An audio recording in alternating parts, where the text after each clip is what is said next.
What's Mantik? Jadi di sini kami kelompok 3 dengan saya Ravani Amanda Siotang, Saya Britania Kenesha, Persib. saya Rel Patricia, Saya Rebecca Sinaga, dan saya Naira Kananya Arifah. Jadi di sini kami akan menjelaskan inovasi kami mengenai sumber energi terbarukan yaitu geothermal. Silahkan disimak ya teman-teman. Terima kasih.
Nah, teman-teman, kalian pernah nggak sih mendengar yang ada namanya rumah kaca?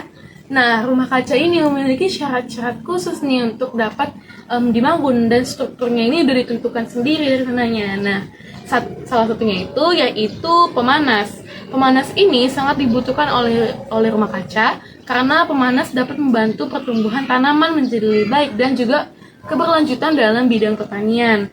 Nah, akan tetapi di Indonesia sendiri, pemanas elektrik itu menggunakan energi minyak bumi. Nah, seperti yang kita ketahui kan minyak bumi itu tidak dapat diperbarui ya. Dan minyak bumi ini ketika dijadikan pemanas, sebenarnya dampak pemanasan globalnya itu lebih tinggi loh. Nah, jadi kelompok kami ini penasaran, ada nggak sih sebenarnya energi yang berlimpah di Indonesia dan bisa dimanfaatkan demi kemajuan bidang pertanian?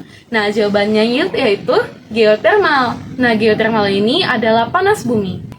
Panas bumi atau geothermal merupakan sumber daya alam berupa air tanah yang terpanaskan oleh batuan panas yang terdapat pada reservoir bumi.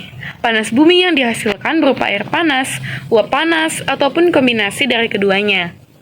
Terbentuknya panas bumi diakibatkan oleh proses geologi dengan kurun waktu yang cukup lama.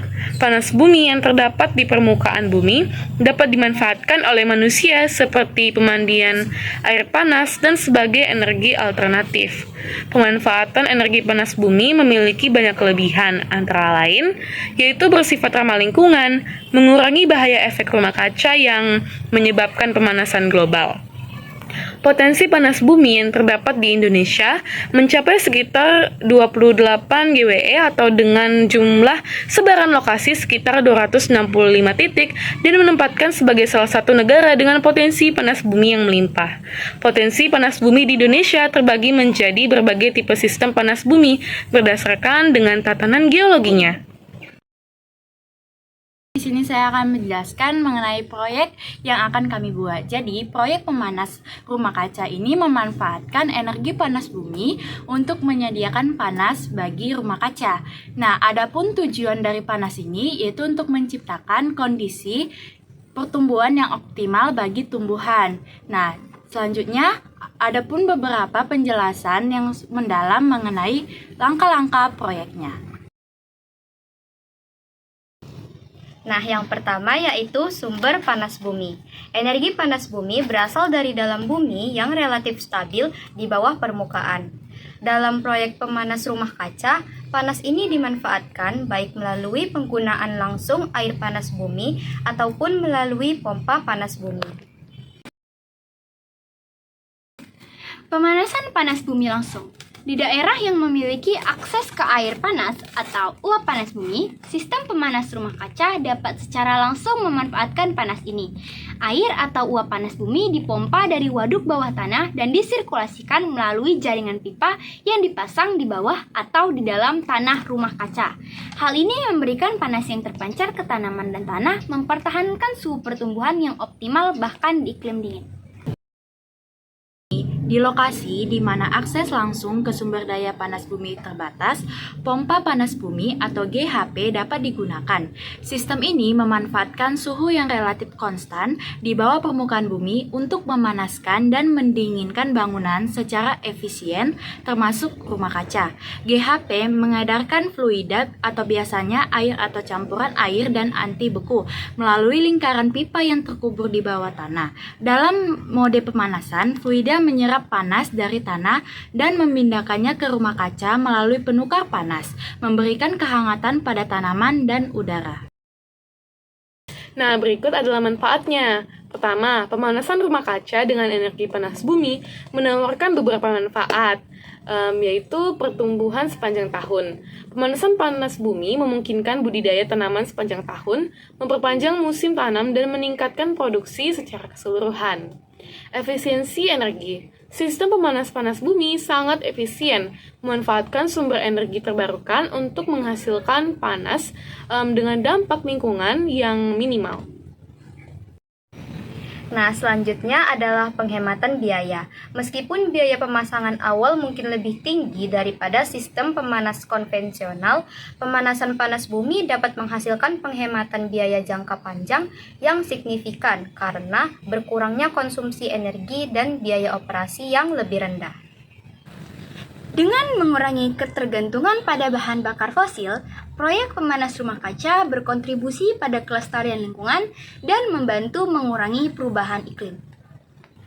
Terlepas dari keuntungannya, penerapan proyek pemanas rumah kaca panas bumi membutuhkan perencanaan yang cermat dan pertimbangan faktor-faktor seperti kondisi geologi, kelayakan proyek, persyaratan peraturan, dan biaya investasi di muka. Selain itu, pemeliharaan dan pemantauan berkelanjutan diperlukan untuk memastikan kinerja sistem yang optimal dan umur yang panjang. Secara keseluruhan, pemanasan rumah kaca dengan energi panas bumi menghadirkan solusi yang menjanjikan untuk pertanian berkelanjutan, memberikan petani metode yang dapat diandalkan dan ramah lingkungan untuk mengoptimalkan produksi tanaman dan ketahanan pangan. Inovasi kami mengenai sumber energi terbarukan. Terima kasih Bu Titi.